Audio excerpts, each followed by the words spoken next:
Saya solat, saya buat apa semua.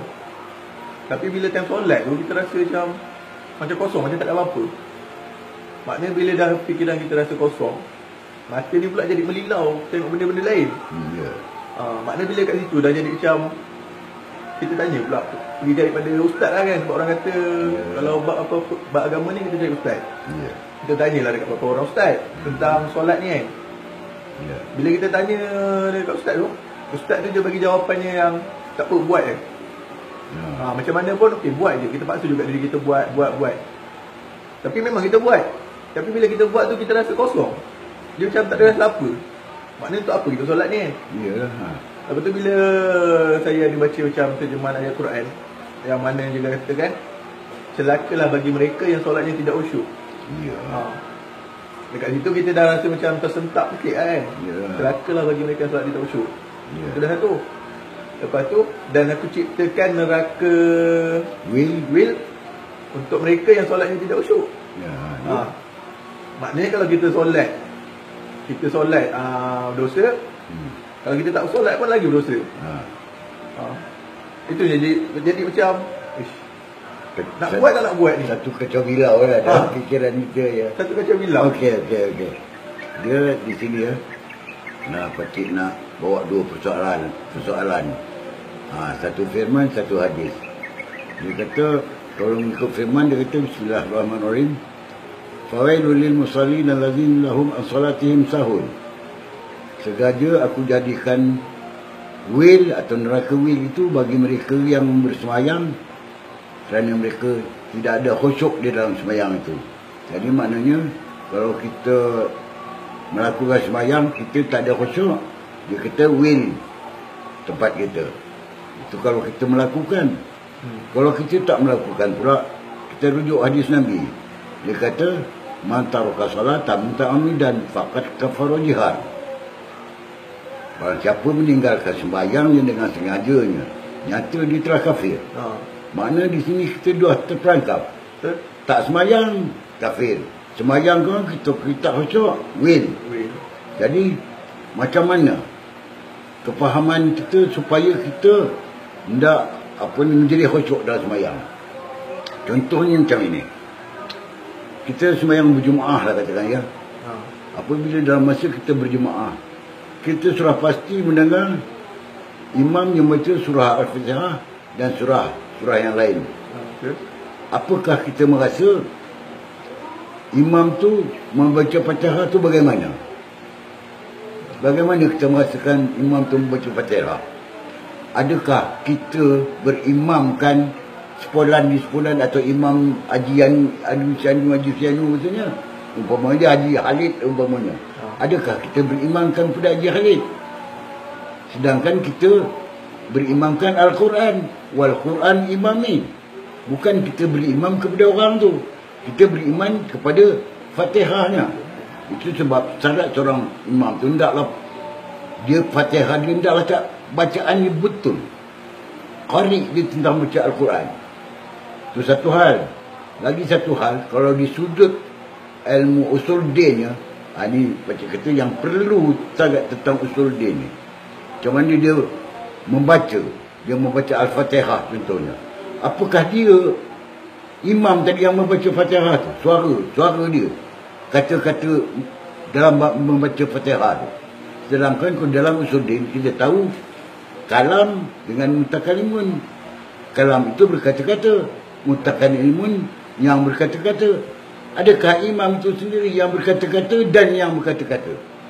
Kalau kita faham tentang usul din, kita tahu berkata-kata itu pun Allah Ta'ala, yang berkata-kata pun Allah Ta'ala. Sebab di sini ada sifat ma'ni dan sifat ma'nawiyah. Ini sebab yang pakcik kata usul din perlu sangat untuk melepaskan diri kita daripada syirik. Macam itu. Ini satu contoh kita nak khusyuk dalam sembahyang.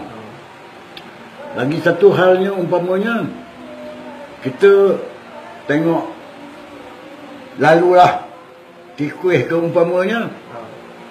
Apakah kita nampak tikus lalu tu tadi menjadikan kita tak khusyuk?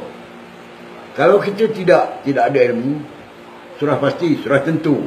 Kita mengatakan tikus tadi adalah seekor tikus. Bukan? Tapi kalau kita kita punya usul din itu mantap, kita faham. Dia kata yang lalu tadi sang tikus tadi siapa? Adakah ada kudrat dia?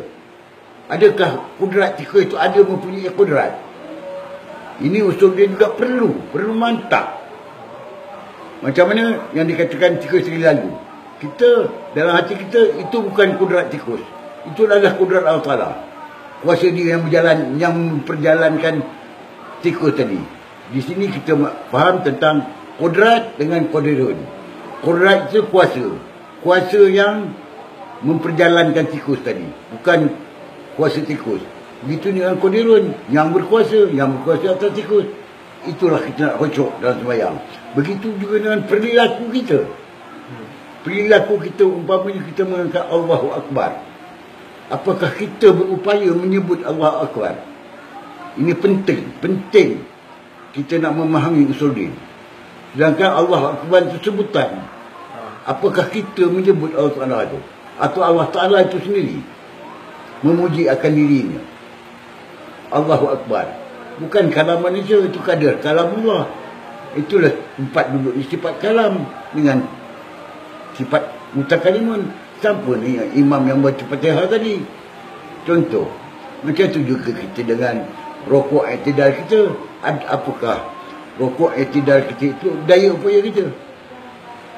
Sudah tentu tidak kan? Apabila tidak, kita katakan bukan kudrat iradat kita.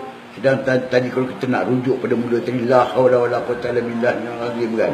Kita daya upaya kita, bukan daya upaya Allah Ta'ala. Apakah kita berupaya kita rokok, i'tidal, sujud, duduk antara dua sujud? Bukankah itu perbuatan Allah Ta'ala? Bukan. Allah Ta'ala punya kudrat iradat, kehendak dia. Itu sebab kita di sini dirujuk pada usul din juga. Itu sebab kita mau sampai kepada usul tahqiq. Kudrat punya. Dia ada kudrat, ada qadirun.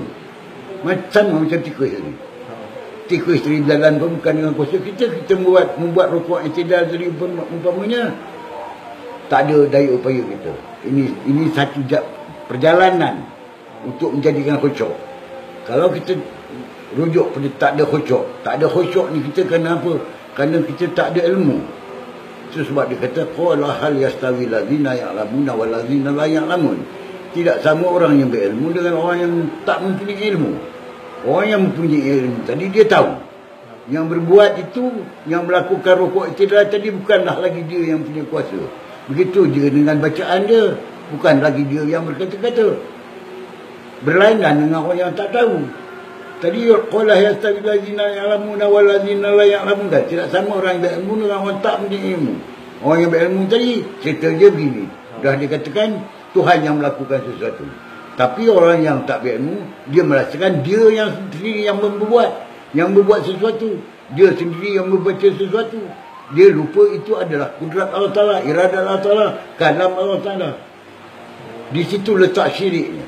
Bukan setakat dia fawailul lil saja. Fawailul lil musallin allazina hum an salatihim sahun.